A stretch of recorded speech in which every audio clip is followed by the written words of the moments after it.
Hi అండి. అందరికీ నమస్కారం. ఏం చేస్తున్నారు? మీ అందరికీ ముందుగా తొలి ఏకాదశి శుభాకాంక్షలండి. ఇక ఇదైతే నిన్నటి వీడియో అండి. నిన్న లంచ్‌లోకొచ్చి వెజిటబుల్ బిర్యానీ అయితే చేశానండి.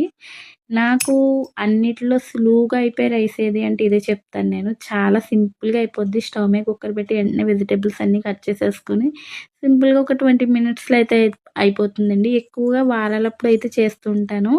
అప్పుడైతే రైస్ క్వాంటిటీ కూడా చాలా తక్కువగా ఉంటుందండి. పావు కేజీ రైస్ ఏసి 2 గుప్పిళ్ళైతే వేస్తాను. మాకు ఆ పూటకైతే కరెక్ట్‌గా సరిపోతుంది.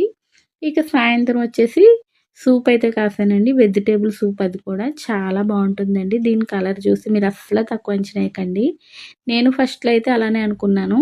కానీ చాలా రుచిగా ఉంటుందండి. ఇది మా ఆడపడుచు గారు వాళ్ళ అమ్మాయి దగ్గర అయితే 2 ఇయర్స్ బ్యాక్ నేర్చుకున్నాను.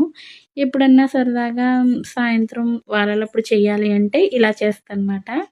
ఇందులో ఏదున్నా లేకపోయినా కంపల్సరీగా మిరియాల పౌడరు, నిమ్మకాయ అయితే కంపల్సరీగా ఉండాలండి. ఇంకా కావాలంటే వెజిటబుల్స్ మనం వేసుకున్నా లేకపోతే వీటిలతోనే కాసుకున్నా కూడా చాలా రుచిగా ఉంటుంది. ఓకే. నా వీడియో నచ్చితే లైక్ చేయండి, కామెంట్ చేయండి. Thank you.